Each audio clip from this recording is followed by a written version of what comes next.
Hi friends, welcome back to my YouTube channel Karuna's divine home. ಹೇಗಿದ್ದೀರಾ ಎಲ್ಲರೂ? ನಾನು ಚೆನ್ನಾಗಿದ್ದೀನಿ. ಹೋಪ್ ನೀವು ಎಲ್ಲರೂ ಚೆನ್ನಾಗಿದ್ದೀರಾ, ಚೆನ್ನಾಗಿರಬೇಕು ಅಂತ ಹೇಳ್ಬಿಟ್ಟು ಇವತ್ತಿನ ವ್ಲಾಗ್ನ ಸ್ಟಾರ್ಟ್ ಮಾಡಿದ್ದೀನಿ. ಇವತ್ತು ಸೆಕೆಂಡ್ ಸ್ಯಾಟರ್ಡೆ.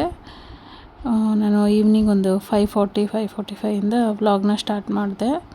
ಫಸ್ಟ್ ಇಲ್ಲಿ ನಾನು ಸ್ವಲ್ಪ ಕಾಫಿ ಕುಡಿದ್ಬಿಟ್ಟು ಕಿಚನ್ ಕ್ಲೀನಿಂಗ್ ಸ್ಟಾರ್ಟ್ ಮಾಡೋಣ ಅಂತೇಳಿ ಸ್ಟಾರ್ಟ್ ಮಾಡಿದ್ದೀನಿ.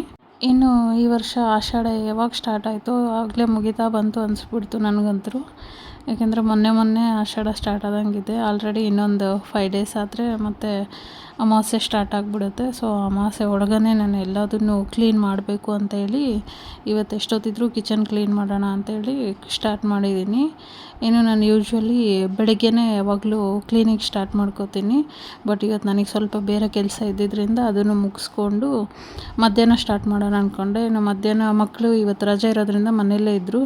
ಸೊ ಮಧ್ಯಾಹ್ನ ಒಂದು ಸ್ವಲ್ಪ ಊಟ ಮಾಡಿಸಿ ಮಲಗಿಸಿ ಅವಳಿಗೆ ಏನಾದರೂ ಗಲಾಟೆ ಆದರೆ ಎದ್ದುಬಿಡ್ತಾಳೆ. ಹಂಗಾಗಿ ಅವಳು ಸ್ವಲ್ಪ ಎದ್ಮೇಲೆ ಸ್ಟಾರ್ಟ್ ಮಾಡೋಣ ಅಂತ ಹೇಳ್ಬಿಟ್ಟು ಅವ್ರದ್ದೆಲ್ಲ ಮುಗಿಸಿ ಮಕ್ಕಳದೆಲ್ಲ ನಾನು ಇವಾಗ ಕಿಚನ್ ಕ್ಲೀನಿಂಗ್ ಸ್ಟಾರ್ಟ್ ಮಾಡ್ಕೊಂಡಿದ್ದೀನಿ. ಇನ್ನು ನಮ್ಮ ಹೆಣ್ಮಕ್ಳಿಗೆ ಆಷಾಢದಲ್ಲಿ ಒಂಥರ ಬ್ಯುಸಿ ಆದರೆ ಇನ್ನು ಶ್ರಾವಣ ಸ್ಟಾರ್ಟ್ ಆಗೋಷ್ಟೊತ್ತಿಗೆ ಮನೆಯೆಲ್ಲ ಕ್ಲೀನ್ ಮಾಡ್ಕೋಬೇಕು ಅನ್ನೋದೊಂದು ಆಲ್ಮೋಸ್ಟ್ ಎಲ್ಲರ ಮನೆಯಲ್ಲೂ ಕ್ಲೀನಿಂಗ್ ಸ್ಟಾರ್ಟ್ ಆಗಿರುತ್ತೆ ಅಂತ ನಾನು ಅಂದ್ಕೊಂಡಿದ್ದೀನಿ. ಸೊ ನಾನು ಸ್ವಲ್ಪ ಲೇಟಾಗಿ ಸ್ಟಾರ್ಟ್ ಮಾಡಿದೆ ಈ ವರ್ಷ. ಇನ್ನು ನಾನು ಕ್ಲೀನಿಂಗ್ ಮಾಡೋದು ಹೆಂಗೆ ಅಂದರೆ ಒಂದೇ ಸತಿ ಎಲ್ಲ ಪಾತ್ರೆನೂ ಡಂಪ್ ಮಾಡಿಕೊಂಡು ತೊಳಿತಾ ಕೂತ್ಕೊಳಲ್ಲ. ನನಗೆ ಮುಂಚೆನೂ ಹೇಳಿದ್ದೀನಿ ಹಳೆ ವ್ಲಾಗಲ್ಲಿ, ನನಗೆ ಹಂಗೆ ಒಂದೇ ಸತಿ ಎಲ್ಲ ಹಾಕಿಬಿಟ್ರೆ ಭಯ ಆಗಿಬಿಡುತ್ತೆ ತೊಳೆಯೋಕ್ಕೆ. ಹಾಗಾಗಿ ನಾನು ಸ್ವಲ್ಪನೇ ಕ್ಲೀನ್ ಮಾಡ್ಕೋತೀನಿ. ಫಸ್ಟು ಸ್ಪೂನ್ದು ಏನಿತ್ತಲ್ವ ಆ ಸೆಕ್ಷನ್ ಎಲ್ಲದನ್ನು ಕರೆಕ್ಟಾಗಿ ತೊಳೆದ್ಬಿಟ್ಟು ಅದರ ಟ್ರೇ ಇತ್ತಲ್ಲ ಅದನ್ನು ತೊಳೆದು ಕ್ಲೀನಾಗಿ ಒಂದು ಕಡೆಗೆ ಜೋಡಿಸಿಟ್ಟು ಬಂದುಬಿಟ್ಟಿದ್ದೀನಿ. ನಾನಿಲ್ಲಿ ಕಾಟನ್ದೊಂದು ವಾಶ್ ಆಗಿರೋ ಬೆಡ್ಶೀಟ್ ಹಾಕ್ಬಿಟ್ಟು ಅದ್ರ ಮೇಲೆ ಹಾಕಿದ್ದೀನಿ ಚಿಕ್ಕ ಸ್ಪೂನು, ನೈಫು, ಫೋರ್ಕು ಆ ಥರದ್ದೆಲ್ಲ. ಇನ್ನು ನೆಕ್ಸ್ಟು ಈ ಕಡೆ ಸಣ್ಣ ಬೌಲ್ಗಳು, ಆಮೇಲೆ ನಾವು ಏನಾದರೂ ಸಲಾಡ್ ತಿನ್ನೋಕ್ಕೆ ಯೂಸ್ ಮಾಡ್ತೀವಲ್ಲ ಆ ಥರದ ಪಾತ್ರೆಗಳೆಲ್ಲವುದು ಒಂದು ರೌಂಡ್ ಹಾಕಿದ್ದೀನಿ. ಸೊ ಹಿಂಗೆ ಸೆಕ್ಷನ್ ಮಾಡಿಕೊಂಡು ಸ್ವಲ್ಪನೇ ತೊಳೆದು ಅದನ್ನು ಒಣಗಕ್ಕೆ ಇಡ್ತೀನಿ. ಸೊ ದಟ್ ನಾನು ಇನ್ನೊಂದು ಸತಿ ತೊಳೆಯೋಷ್ಟೊತ್ತಿಗೆ ಆ ಬಾಕಿದೆಲ್ಲದು ಒಣಗಿರುತ್ತೆ, ಫ್ಯಾನ್ ಜೋರಾಗಿ ಹಾಕಿರ್ತೀನಲ್ವ. ಸೊ ಅದು ಹಾಕಕ್ಕೆ ಬಂದಾಗ ಇದನ್ನು ಹಿಂಗೆ ಉಲ್ಟಾ ಇಟ್ಬಿಡ್ತೀನಿ. ಹಂಗಾಗಿ ನಾನು ಕಿಚನ್ ಕ್ಲೀನ್ ಆಗೋಷ್ಟೊತ್ತಿಗೆ ಆಲ್ಮೋಸ್ಟ್ ಪಾತ್ರೆನೂ ಎಲ್ಲ ಡ್ರೈ ಆಗಿರುತ್ತೆ. ಏನು ನಮ್ಮ ಮನೆಯಲ್ಲಿ ಮುಂದ್ಗಡೆನೂ ತುಂಬ ಸ್ಪೇಸ್ ಇದೆ, ಆಮೇಲೆ ಕಿಚನ್ ಪಕ್ಕ ಜಾಗ ಬಿಟ್ಟಿದ್ದೀವಲ್ಲ ಅಲ್ಲೂ ಸ್ಪೇಸ್ ತುಂಬ ಇದೆ. ಬಟ್ ಪ್ರಾಬ್ಲಮ್ ಏನಂದರೆ ನಾವು ಬೆಕ್ಸ್ ಹಾಕಿರೋದ್ರಿಂದ ಆ 3 ಬೆಕ್ಕು ಒಂದು ಹಿಂದ್ಗಡೆ ಇರುತ್ತೆ ಇಲ್ಲ ಮುಂದ್ಗಡೆ ಇರುತ್ತೆ. ಸೊ ನಾನು ಅಲ್ಲೇನಾದರೂ ಪಾತ್ರೆ ಹಾಕಿದರೆ ಅದ್ರ ಮಧ್ಯಕ್ಕೆ ಹೋಗ್ಬಿಟ್ಟು ಮಲಗೋದು ಇಲ್ಲ ಅದನ್ನೆಲ್ಲದನ್ನು ಹಿಂಗೆ ಹರಡಿಬಿಡುತ್ತೆ. ಸೊ ಹಂಗಾಗಿ ನಾನು ಹೊರಗಡೆ ಏನೂ ಹಾಕ್ಕೊಂಡಿಲ್ಲ, ಮನೆಯಲ್ಲೇ ಒಣಗಾಕಿದ್ದೀನಿ ಅವನ್ನ. ಇವಾಗ ನಾನು ಪ್ಲೇಟ್ದೇನಿದೆ ಅಲ್ವಾ ಆ ಸೆಕ್ಷನ್ ಎಲ್ಲ ಕ್ಲೀನ್ ಮಾಡ್ಕೋತಾ ಇದ್ದೀನಿ. ನಾನು ಜಾಸ್ತಿ ಪಾತ್ರೆ ಏನಿತ್ತಲ್ಲ ಅದನ್ನೆಲ್ಲ ತೆಗೆದ್ಬಿಟ್ಟು ಒಂದು ಸ್ವಲ್ಪನೇ ಇಟ್ಕೊಂಡಿದ್ದೀನಿ ಇವಾಗ. ಸೊ ಹಂಗಾಗಿ ನನಗೆ ಕ್ಲೀನ್ ಮಾಡ್ಕೊಳ್ಳೋಕ್ಕೂ ಈಸಿ ಆಗುತ್ತೆ. ನಾನು ಆಲ್ಮೋಸ್ಟ್ 2 ಮಂತ್ಸ್ ಆಯಿತು, ಸಮ್ಮರ್ ಹಾಲಿಡೇಸ್ ಮುಗಿದು ಬಂದಮೇಲೆ ಎಲ್ಲ ಕ್ಲೀನ್ ಮಾಡಿ ಕಿಚನ್ ಮನೆ ಎಲ್ಲದೂ ಡೀಪ್ ಕ್ಲೀನ್ ಮಾಡಿಕೊಂಡೆ ಜೋಡಿಸ್ಕೊಂಡಿತ್ತು. ಮತ್ತು ಆಲ್ಮೋಸ್ಟ್ ಒಂದು 2 ಮಂತ್ಸ್ ಆಯಿತಲ್ಲ, ಸ್ವಲ್ಪ ಮತ್ತೆ ಡಸ್ಟ್ ಜಾಸ್ತಿ ಆಗಿತ್ತು ಅಂತೇಳಿ ಇವತ್ತೆಲ್ಲದನ್ನು ಕ್ಲೀನ್ ಮಾಡ್ತಾಯಿದ್ದೀನಿ. ಈ ರೆಗ್ಯುಲರಾಗಿ ಯೂಸ್ ಮಾಡೋ ಪಾತ್ರೆ ಸಮೇತನೂ ಮತ್ತೆ ತೊಳೆದು ಹಾಕಿದ್ದೀನಿ ನಾನು. ಮುಂಚೆ ಎಲ್ಲ ಮಕ್ಕಳನ್ನ ಸ್ಕೂಲಿಗೆ ಕಳಿಸ್ಬಿಟ್ಟು ಅವ್ರು ಬರೋಷ್ಟೊತ್ತಿಗೆ ನಾನು ಮನೆಯೆಲ್ಲ ಕ್ಲೀನ್ ಮಾಡಿ ಮತ್ತೆ ಇದ್ದಂಗೆ ಕ್ಲೀನಾಗಿ ಜೋಡಿಸ್ಕೊಂಡು ಬಿಡ್ತಾಯಿದ್ದೆ. ಯಾಕೆಂದರೆ ಅವಾಗಿನ್ನೂ ಚಿಕ್ಕವಳಿದ್ಲಲ್ವ, ಹಂಗಾಗಿ ಆಗಲ್ಲ ಅಂತ ಆ ಥರ ಮಾಡ್ತಾಯಿದ್ದೆ. ಬಟ್ ಇವತ್ತು ಸ್ವಲ್ಪ ಪರವಾಗಿಲ್ಲ, ನಡೆಯುತ್ತೆ. ನನ್ನ ದೊಡ್ಡ ಮಗಳು ಇರ್ತಾಳೆ ಮನೆಯಲ್ಲಿ, ಅವಳನ್ನ ಆಟಾಡಿಸ್ಕೊಂಡು ಅಂತೇಳಿ ಇವತ್ತು ಕ್ಲೀನ್ ಮಾಡಿದ್ದೆ ತಪ್ಪಾಯಿತು. ನಮ್ಮ ಆತೆ ಪದೇ ಆ ಪಾತ್ರೆಲೆಲ್ಲ ಉಲ್ಟಾ ಹಾಕ್ಬಿಟ್ಟು ಅದರಲ್ಲೆಲ್ಲ ಒಂದೊಂದು ಸ್ಪೂನ್ ಹಾಕಿ ಆಟಾಡ್ತಾಯಿದ್ಲು. ಮತ್ತು ಅವಳನ್ನ ಸ್ವಲ್ಪ ಗದರಿಸ್ಕೊಂಡು ಒಳಗಡೆ ಕಳಿಸ್ದೆ ನಾನು ಹಾಲಲ್ಲಿ ಇಲ್ಲಿ ಒಣಗಾಕಿರೋದ್ರಿಂದ ಅವ್ರಿಗೆ TV ನೋಡೋಕ್ಕಿಲ್ಲ, ಆಟಾಡೋಕ್ಕಿಲ್ಲ ಅಂತ ಹೇಳ್ಬಿಟ್ಟು ಫುಲ್ಲು ರಗಳೆ ಮಾಡ್ತಾಯಿದ್ಲು ಇವತ್ತು. ಇನ್ನು ಸುಮಾರು ಒಂದು 8 ಗಂಟೆ ಅಷ್ಟೊತ್ತಿಗೆ ನಂದು ಪಾತ್ರೆಗಳೇನಿತ್ತಲ್ಲ ಅದೆಲ್ಲದನ್ನು ನಾನು ತೊಳೆದು ಒಣಗಕ್ಕೆ ಹಾಕಿದ್ದೆ. ಇನ್ನು ನೆಕ್ಸ್ಟ್ ಬಂದುಬಿಟ್ಟು ಇದು ಆಯಿಲ್ ಇಡ್ತೀನಲ್ವ, ಈ ಆರ್ಗನೈಸರ್ನ ಕ್ಲೀನ್ ಮಾಡ್ಕೋತಾ ಇದ್ದೆ. ಅದನ್ನು ಮೊನ್ನೆ ಲಾಸ್ಟ್ ವೀಕೆ ನಾನು ಕ್ಲೀನ್ ಮಾಡಿದ್ದೆ. ಆಯಿಲ್ ಇಡ್ತೀವಿ, ಆಮೇಲೆ ಗೀದು ಅಲ್ಲೇ ಇಡ್ತೀನಲ್ವ, ಹಂಗಾಗಿ ಸ್ವಲ್ಪ ಒಂಥರ ಜಿಡ್ ಆದಂಗೆ ಆಗಿರುತ್ತೆ ಅಂತ ವೀಕ್ಲಿ ಒನ್ಸ್ ನಾನು ಅದು ನ್ಯಾಪ್ಕಿನೆಲ್ಲ ಚೇಂಜ್ ಮಾಡಿಬಿಟ್ಟು ಹಾಕ್ತೀನಿ. ಹಂಗಾಗಿ ಅದನ್ನು ಈ ಸತಿ ಏನು ನಾನು ಒರೆಸ್ಕೊಳೋದೇನು ಮಾಡಿಲ್ಲ, ಜಸ್ಟ್ ಒಂದು ಸ್ವಲ್ಪ ಧೂಳು ಹೆಂಗಿದ್ರೆ ಜಾಡಿಸ್ಬಿಟ್ಟು ಹಂಗೆ ಇಟ್ಟಿದ್ದೀನಿ. ಏನಿದು ಕಿಚನ್ ಮ್ಯಾಟ್ಸ್ ಏನಿತ್ತಲ್ವ ಅದನ್ನು ತೊಳಿತಾ ಇದ್ದೀನಿ. ನಾನು ಹೇಳ್ದಂಗೆ 2 ಮಂತ್ಸ್ ಆಯಿತು ಅದನ್ನು ನಾನು ತೊಳೆದಿಲ್ಲ, ಒಂದು ಸ್ವಲ್ಪ ಡಸ್ಟ್ ಆದಂಗೆ ಆಗಿತ್ತು. ಅದಕ್ಕೆ ಇವಾಗ ಕ್ಲೀನಾಗಿ ಉಜ್ಜಿಬಿಟ್ಟು ತೊಳಿತಾ ಇದ್ದೀನಿ. ಇನ್ನು ನಾನು ಥರ್ಸ್ಡೇಯಿಂದನೂ ಮನೆ ಕ್ಲೀನ್ ಮಾಡಬೇಕು ಅಂತ ಪೋಸ್ಟ್ಪೋನ್ ಆಗಿ ಇನ್ನು ಸ್ಯಾಟರ್ಡೇಗೆ ಇವತ್ತು ಎಷ್ಟೊತ್ತಿದ್ರೂ ಮಾಡಲೇಬೇಕು ಅಂತ ಡಿಸೈಡ್ ಆಗಿ ಸ್ಟಾರ್ಟ್ ಮಾಡಿದೆ. ಯಾಕಂದರೆ ಥರ್ಸ್ಡೇ ಸ್ವಲ್ಪ ದೇವ್ರ ಮನೆ ಕ್ಲೀನ್ ಮಾಡ್ಕೊಳ್ಳೋದು, ಫ್ರೈಡೇಗೆ ಪೂಜೆ ಮಾಡ್ಕೊಳ್ಳೋದು ಒಂದಿರುತ್ತೆ. ಇನ್ನು ಫ್ರೈಡೇ ಬಂದುಬಿಟ್ಟು ಮನೇಲಿ ಧೂಳು ಆ ಥರದ್ದೆಲ್ಲ ಏನು ಕ್ಲೀನ್ ಮಾಡಲ್ಲ ನಾನು. ಹಾಗಾಗಿ ಸ್ಯಾಟರ್ಡೇಗೆ ಇಟ್ಕೊಂಡೆ. ಇನ್ನು ಕ್ಲೀನ್ ಮಾಡಬೇಕಾದ್ರೆ ಒಂದು ಸ್ವಲ್ಪ ಭಯ ಆಯಿತು, ಎಷ್ಟೊಂದಿದೆ ಹೆಂಗಾಗುತ್ತೋ ಏನೋ, ಎಷ್ಟೊತ್ತಾಗುತ್ತೋ ಅಂತೇಳಿ. ಅದು ಬೇರೆ ಇವತ್ತು ಈವ್ನಿಂಗಿಂದ ಸ್ಟಾರ್ಟ್ ಮಾಡೋದ್ರಿಂದ ಸ್ವಲ್ಪ ಭಯ ಆಗ್ತಾಯಿತ್ತು ಎಷ್ಟೊತ್ತಿಗೆ ಮುಗಿತೇನಂತ. ಫೈನಲಿ ಇದೆಲ್ಲ ಮುಗಿಯೋಷ್ಟೊತ್ತಿಗೆ ಅರೌಂಡ್ ಒಂದು 12 ಆಗಿತ್ತು. ತುಂಬ ಲೇಟ್ ಆಯಿತು ಈ ಸತಿ. ಇವಾಗ ಬಂದುಬಿಟ್ಟು ನಾನು ಈ ಶೆಲ್ಫ್ ಏನಿದೆ ಅಲ್ವ ಅದರೊಳಗಡೆ ಎಲ್ಲ ಕ್ಲೀನಾಗಿ ಕಸ ಗುಡಿಸ್ಕೊತಾ ಇದ್ದೀನಿ. ರೆಗ್ಯುಲರಾಗಿ ಈ ಶೆಲ್ಫಲ್ಲಿ ನಾನು ಅಕ್ಕಿ ಮತ್ತು ಹಿಟ್ಟಿನ ಡಬ್ಬಿ ಎಲ್ಲ ಇಟ್ಟಿರ್ತೀನಿ. ಹಾಗೆ ದೊಡ್ಡ ಕುಕ್ಕರ್ಗಳೇನಿದೆಲ್ಲ ಅದನ್ನ ಇಟ್ಟಿರ್ತೀನಿ. ಸ್ವಲ್ಪ ಡಸ್ಟ್ ಜಾಸ್ತಿ ಆಗಿರುತ್ತೆ, ಯಾಕಂದರೆ ಡೈಲಿ ಹಿಟ್ಟು ತೆಗಿಯೋದು, ಆಮೇಲೆ ಅಕ್ಕಿ ಎಲ್ಲ ಸ್ವಲ್ಪ ಚೆಲ್ಬಿಟ್ಟಿರುತ್ತಲ್ಲ. ಸೊ ಅದನ್ನೆಲ್ಲ ಫಸ್ಟ್ ಕ್ಲೀನ್ ಮಾಡಿಕೊಂಡೆ ನಾನು. ನೆಕ್ಸ್ಟು ಈ ಶೆಲ್ಫ್ಗಳೆಲ್ಲ ಚಿಕ್ಕದೊಂದು ಕ್ಲೀನಿಂಗ್ ಬ್ರಷ್ ಬರುತ್ತಲ್ಲ ಅದರಿಂದ ಎಲ್ಲ ಕ್ಲೀನ್ ಮಾಡಿಕೊಂಡೆ. ಏನಂದರೆ ಮ್ಯಾಟ್ ಹಾಕಿರ್ತೀನಲ್ಲ, ಹಂಗಾಗಿ ಜಾಸ್ತಿ ಏನೂ ಗಲೀಜು ಆಗಿರಲಿಲ್ಲ. ಸೊ ಬೇಗನೆ ಕ್ಲೀನ್ ಆದವು ಇದೆಲ್ಲ ಶೆಲ್ಫು. ಇನ್ನು ಈ ಮನೇಲಿ ಮೇನ್ ಟಾಸ್ಕ್ ಅಂದರೆ ಈ ಕಿಚನಲ್ಲಿರೋ ಚಿಮ್ನಿ ಕ್ಲೀನ್ ಮಾಡೋದು. ಅದು ಒಳಗಡೆ ಎಲ್ಲ ತುಂಬ ಆಯಿಲ್ ಆಗಿಬಿಟ್ಟಿತ್ತು. ಸೊ ಹಂಗಾಗಿ ಅದನ್ನು ಲಾಸ್ಟ್ ಸಂಡೇನೇ ನಾನು ನಮ್ಮ ಮನೆಯವ್ರು ಇದ್ರಲ್ಲ ಅಂತೇಳಿ ಅವ್ರ ಜೊತೆ ಸೇರ್ಕೊಂಡು ಕ್ಲೀನ್ ಮಾಡಿದೆ. ಯಾಕೆಂದರೆ ಒಳಗಡೆ ಎಲ್ಲ ನನಗೆ ಅದು ಬಿಚ್ಚಿ ಕ್ಲೀನ್ ಮಾಡೋಕ್ಕೆ ಬರಲ್ಲ. ಹಂಗಾಗಿ ಅವ್ರು ಇದ್ದಾಗನೇ ಕ್ಲೀನ್ ಮಾಡೋಣ ಅಂತೇಳಿ ಅವ್ರ ಹತ್ರನೇ ಎಲ್ಲ ಬಿಚ್ಚಿಸಿದ್ದೆ ನಾನು. ಹ್ಯಾಪಿ ಪ್ಲ್ಯಾನೆಟ್ ಅವ್ರದ್ದು ಕಿಚನ್ ಕ್ಲೀನರ್ ಇರುತ್ತಲ್ಲ ಅದನ್ನು ಯೂಸ್ ಮಾಡಿಕೊಂಡು ಎಲ್ಲದನ್ನು ಕ್ಲೀನಾಗಿ ಕ್ಲೀನ್ ಮಾಡ್ಕೊಂಡಿದ್ದೀನಿ. ಹಂಗಾಗಿ ಇವತ್ತು ಸ್ವಲ್ಪ ಒಂದು ಅರ್ಧ ಕೆಲಸ ಸೇವ್ ಆಗಿದೆ ನನಗೆ. ಜಸ್ಟ್ ಮೇಲೆ ಅಷ್ಟೇ ಕ್ಲೀನ್ ಮಾಡೋದು, ಒಳಗಡೆ ಎಲ್ಲ ಆಲ್ರೆಡಿ ಡೀಪಾಗಿ ಕ್ಲೀನ್ ಮಾಡಿಕೊಂಡು ಫಿಕ್ಸ್ ಮಾಡಿಬಿಟ್ಟಿದ್ದೀವಿ ನಾವು ಇದ್ದಂಗೆ. ಇನ್ನು ಈ ಕಿಚನ್ ಕ್ಲೀನ್ ಮಾಡೋ ಮಧ್ಯದಲ್ಲಿ ನಾನು ಟೈಲರ್ ಹತ್ರನೂ ಹೋಗಿ ಬಂದೆ. ಈವ್ನಿಂಗು ಒಂದು 2 ಡೇಸ್ ಬ್ಯಾಕ್ ಕೊಟ್ಟಿದ್ದೆ. ಅವ್ರು ಈವ್ನಿಂಗ್ ಕಾಲ್ ಮಾಡಿದರು ಬ್ಲೌಸ್ ರೆಡಿ ಆಗಿದೆ ಅಂತ. ಸೊ ನಮ್ಮ ಮನೆಯವ್ರು ಬಂದ ತಕ್ಷಣವೇ ಫಸ್ಟ್ ಅವ್ರನ್ನ ಕರ್ಕೊಂಡೋಗಿ ನಾನು ಆ ಬ್ಲೌಸ್ನ ಇಸ್ಕೊಂಡು ಬಂದೆ. ಇವತ್ತು ಕಿಚನ್ ಕ್ಲೀನಿಂಗ್ ಲೇಟ್ ಆಗೋಕ್ಕೂ ಇದು ಒಂದು ರೀಸನ್ನೇ. ಯಾಕಂದರೆ ಅಲ್ಲಿ ಹೋಗಿ ನಾನು ಬರೋ ಅಷ್ಟೊತ್ತಿಗೆ ಒಂದು 1/2 ಅವರಿಂದ 40 ಮಿನಿಟ್ಸ್ ಆಗಿಬಿಡ್ತು. ಇನ್ನು ಈಗೇನು ನಾನು ಕ್ಲೀನ್ ಮಾಡ್ತಾಯಿದ್ದೀನಲ್ವ, ಈ ಶೆಲ್ಫು ಸ್ವಲ್ಪ ಕಷ್ಟ ಆಯಿತು ನನಗೆ. ಮೇಲೆ ನಿಲ್ತಾನೆ ಇರಲಿಲ್ಲ, ಎಷ್ಟು ಟ್ರೈ ಮಾಡಿದರೂ. ಇನ್ನು ಲಾಸ್ಟ್ ನನಗೆ ಎಷ್ಟಾಗುತ್ತೋ ಅಷ್ಟೇ ಮಾಡೋಣ ಅಂತ ಹೇಳ್ಬಿಟ್ಟು ಅದು ಲಾಸ್ಟ್ ಏನೊಂದು ಎಡ್ಜ್ ಕಾಣಿಸ್ತಾ ಇದೆ ಅಲ್ವ, ಅದಂತರೂ ನಿಲ್ಲಕ್ಲೇ ಇಲ್ಲ ನನಗೆ. ಸೊ ಕಬೋರ್ಡ್ ಏನಿದೆ ಅದಷ್ಟೇ ಕ್ಲೀನ್ ಮಾಡಿಕೊಂಡು ಸುಮ್ಮನಾದೆ ನಾನು. ಏನು ಈ ಕ್ಲೀನಿಂಗ್ ಮಾಡಬೇಕಾದ್ರೆ ಮಾತ್ರ ಕಿಚನ್ ಸ್ವಲ್ಪ ಸಣ್ಣದಿದ್ದರೆ ಚೆನ್ನಾಗಿತ್ತೇನೋ, ಪಾತ್ರೆಗಳು ಒಂದು ಸ್ವಲ್ಪ ಕಡಿಮೆ ಇದ್ದರೆ ಚೆನ್ನಾಗಿತ್ತೇನೋ ಅಂತ ಅನಿಸುತ್ತೆ. ಅದು ಬಿಟ್ಟರೆ ಮತ್ತು ಬಾಕಿ ದಿನ ಎಲ್ಲ ಎಷ್ಟು ದೊಡ್ಡ ಕಿಚನ್ ಇದ್ರೂ, ಎಷ್ಟು ಕಬೋರ್ಡ್ಸ್ ಇದ್ರೂ ಸಾಕಾಗೋದೇ ಇಲ್ಲ ಜೋಡಿಸ್ಕೊಳ್ಳೋಕ್ಕೆ. ನನಗಷ್ಟೇ ಹಿಂಗೆ ಅನಿಸುತ್ತೋ ಅಥವಾ ಬೇರೆಯವ್ರಿಗೂ ಹಿಂಗೆ ಅನಿಸುತ್ತೋ ನನಗೆ ಗೊತ್ತಿಲ್ಲ. ಮುಂಚೆ ಎಲ್ಲ ನಾನು ಕೊಲ್ಲಿನ ಹಾಕ್ಬಿಟ್ಟು, ಅಂದರೆ ಕೊಲ್ಲಿನ ಸ್ಪ್ರೇ ಮಾಡಿ ಒರೆಸ್ತಾ ಇದ್ದೆ. ಬಟ್ ಲಾಸ್ಟ್ ಟೈಮು ನಾನು ಹ್ಯಾಪಿ ಪ್ಲ್ಯಾನೆಟ್ ತರಿಸಿದ್ನಲ್ವ ಅದನ್ನು ಹಾಕಿ ಕ್ಲೀನ್ ಮಾಡಿದೆ ಇವತ್ತು. ಇದೇನಂದರೆ ಸ್ವಲ್ಪ ಜಾಸ್ತಿ ಹೊತ್ತು ಟೈಮ್ ತೊಗೊಳುತ್ತೆ, ನೊರೆ ಜಾಸ್ತಿ ಬರುತ್ತಲ್ಲ, ಹಂಗಾಗಿ ಉಜ್ಜಿ ಒಂದು 2-3 ಸತಿ ಒರೆಸ್ಕೋಬೇಕು. ಬಟ್ ಕೊಲ್ಲಿನಿದ್ರೆ ಈಸಿಯಾಗಿ ಆಗಿಬಿಡುತ್ತೆ ಕ್ಲೀನಿಂಗು. ಹೆಂಗೆ ಅಂದರೆ ಈಗ ಸ್ಪ್ರೇ ಮಾಡಿ ಇದನ್ನು ಒಂದು ವೈಟ್ ಕ್ಲಾತಲ್ಲಿ ಕ್ಲೀನಾಗಿ ಸ್ಕ್ರಬ್ ಮಾಡಿಕೊಂಡು ಮತ್ತು ಅದನ್ನು ಕ್ಲೀನ್ ಮಾಡಿಕೊಂಡು ಅದರಿಂದ ಒಂದು ಸತಿ ವೈಪ್ ಮಾಡ್ಕೊತಿದ್ದೆ.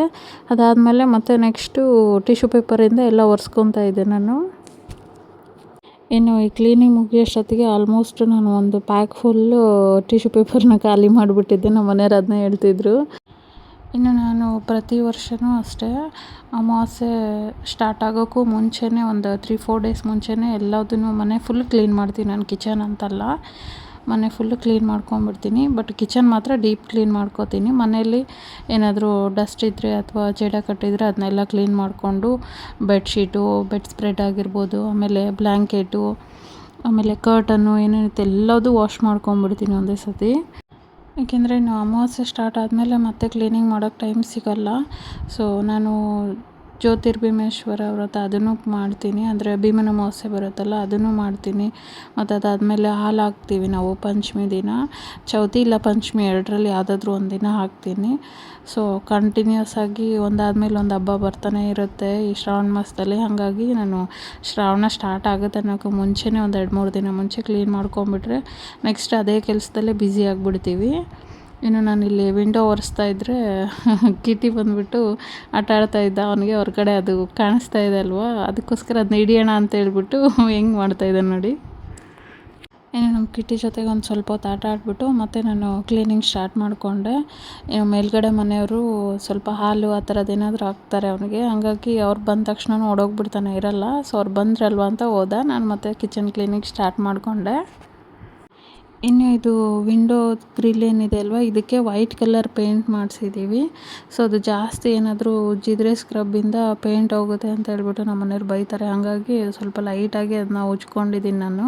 ಯಾಕೆಂದರೆ ನಾನು ಇದು ರೆಗ್ಯುಲರಾಗಿ ತೊಳಿತಾನೇ ಇರ್ತೀನಿ. ವಿಂಡೋ ಆಗಿರ್ಬೋದು, ಕಿಚನ್ ಹಿಂದ್ಗಡೆ ಅಂದರೆ ಸ್ಟವ್ ಇಟ್ಟಿದ್ದೀವಲ್ಲ ಅದ್ರ ಹಿಂದ್ಗಡೆ ಇರೋ ಟೈಲ್ಸು, ಈ ಸ್ಲ್ಯಾಬು ಎಲ್ಲದು ದಿನಾಲೂ ಈ ಥರನೇ ಹಂಗೆ ಉಜ್ಜಿ ತೊಳ್ಕೊತೀನಿ ನಾನು.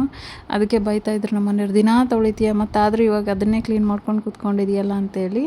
ಇಷ್ಟೆಲ್ಲ ಕ್ಲೀನ್ ಮಾಡಿದ್ಮೇಲೆ ಮತ್ತು ಅದೊಂದು ಸ್ವಲ್ಪ ಬಿಟ್ಟರೆ ಏನೋ ಒಂಥರ ಚೆನ್ನಾಗಿ ಅನಿಸಲ್ಲ, ತೊಳ್ಕೊಂಬಿಡ್ತೀನಿ ಇನ್ನೊಂದು ಸತಿ ಅಂತೇಳಿ ನಾನು ತೊಳ್ಕೊಂಡೆ.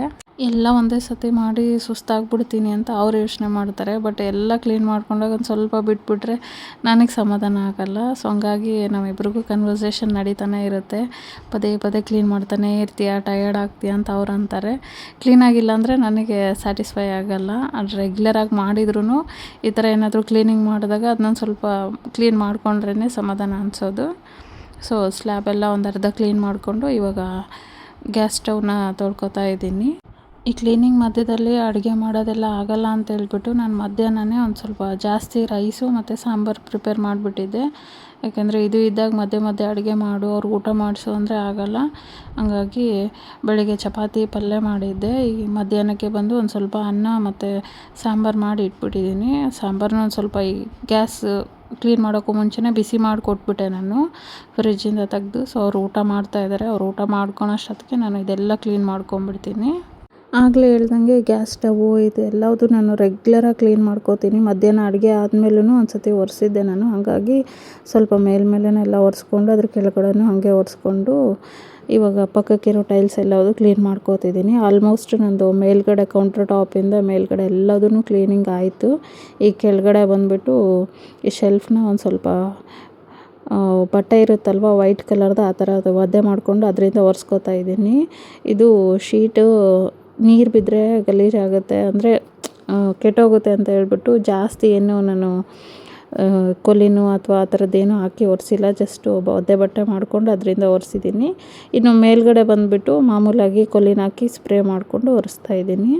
ಇನ್ನು ನಾನು ಲಾಸ್ಟ್ ಟೈಮು ಇದು ಹ್ಯಾಪಿ ಪ್ಲ್ಯಾನೆಟ್ದು ತರಿಸಿದಾಗ ಏನು ಮಾಡಿದೆ ಗೊತ್ತಾಗಿಲ್ಲದೆ ಅದನ್ನು ಕೆಳಗಡೆ ಏನು ಒರೆಸ್ತಾ ಇದ್ದೀನಲ್ಲ ಕಬೋರ್ಡ್ ಮೇಲೆಲ್ಲ ಸ್ಪ್ರೇ ಮಾಡಿಬಿಟ್ಟು ಒರೆಸೋಕ್ಕೆ ಸ್ಟಾರ್ಟ್ ಮಾಡಿದಾಗ ಆಲ್ಮೋಸ್ಟ್ ನನಗೆ 1 ಅವರ್ ಮೇಲೇ ಹಿಡಿದ್ಬಿಡ್ತು. ಅದು ಆವಾಗಲೇ ಹೇಳ್ದಂಗೆ ನೊರೆ ತುಂಬ ಬರುತ್ತೆ ಅದು. ಸೊ ಅದನ್ನು ಒರೆಸಿ ಉಜ್ಜಿ ಮತ್ತು ಒದ್ದೆ ಬಟ್ಟೆ ತೊಗೊಂಡು ಒಂದು 2-3 ಸತಿ ಒರೆಸಿದ್ರೆ ಕ್ಲೀನ್ ಆಗುತ್ತೆ ಅದು. ಅದಕ್ಕೆ ಈ ಸತಿ ಬೇಡ ಅಂತೇಳಿ ನಾನು ಕೊಲ್ಲಿನ ಸ್ಪ್ರೇ ಮಾಡಿ ಒರೆಸ್ಕೊಂಡಿದ್ದೀನಿ. ಮೇಲ್ಗಡೆ ಮಾತ್ರ ಹೆಂಗೂ ಜಿಡ್ಡಾಗಿರುತ್ತೆ, ಅದಂತೂ ರೆಗ್ಯುಲರಾಗಿ ಒರೆಸಲ್ಲ ನಾನು. ಹಂಗಾಗಿ ಅದನ್ನು ಅದರಿಂದ ಕ್ಲೀನ್ ಮಾಡಿಕೊಂಡು ಕೆಳಗಡೆ ಇರೋ ಶೆಲ್ಫ್ ಎಲ್ಲದೂ ನಾನು ಕೊಲ್ಲಿನಿಂದನೇ ಕ್ಲೀನ್ ಮಾಡಿಕೊಂಡು ಇವಾಗ ಲಾಸ್ಟಲ್ಲಿ ಸಿಂಕ್ನ ಕ್ಲೀನ್ ಮಾಡ್ಕೋತಾ ಇದ್ದೀನಿ. ಇನ್ನು ನನಗೆ ಇಷ್ಟೊತ್ತಿಗಾಗಲೇ ಸುಸ್ತಾಗ್ಬಿಟ್ಟಿತ್ತು. ಇದು ಕ್ಲೀನಿಂಗ್ ನೋಡ್ತಿದ್ರೇ ನಿಮಗೆ ಅರ್ಥ ಆಗುತ್ತೆ. ನನಗಂತೂ ಫುಲ್ಲು ಬ್ಯಾಕ್ ಪೇಯ್ನ್ ಬರೋಕ್ಕೆ ಸ್ಟಾರ್ಟ್ ಆಗಿಬಿಟ್ಟಿತ್ತು. ಅಷ್ಟೊಂದು ಹೆವಿ ಪೇಯ್ನ್ ಆಗ್ತಾಯಿತ್ತು. ಹಂಗಾಗಿ ಇನ್ನೇನು ಇದೊಂದು ಸ್ವಲ್ಪ ಲಾಸ್ಟ್ ಅಲ್ವಾ ಅಂತ ಒರೆಸ್ಬಿಟ್ಟು ಎಲ್ಲ ಹಿಂಗೆ ಫೈನಲಾಗಿ ಒಂದು ವಿಡಿಯೋ ಮಾಡ್ಕೋತಾ ಇದ್ದೀನಿ ಕ್ಲೀನಿಂಗ್ದು. ಇನ್ನು ಲಾಸ್ಟು ಒಂದು 11:45 ಆಗಿದ್ದು ನಾನು ಇದೆಲ್ಲ ಕ್ಲೀನ್ ಮಾಡಿ ಮುಗಿಸೋಷ್ಟೊತ್ತಿಗೆ. ಆಲ್ಮೋಸ್ಟ್ 6ಗೆ ಸ್ಟಾರ್ಟ್ ಮಾಡಿದ್ದೆ ನಾನು. ಅಂದರೆ ಮಧ್ಯದಲ್ಲಿ ಒಂದು 30 to 40 ಮಿನಿಟ್ಸು ನಾನು ಟೈಲರ್ ಹತ್ರ ಹೋಗಿದ್ದೆ. ಹಾಗಾಗಿ ಇಲ್ಲಾಂದರೆ ಒಂದು ಸ್ವಲ್ಪ ಬೇಗನೆ ಮುಗೀತಾಯಿತ್ತು ನಂದು.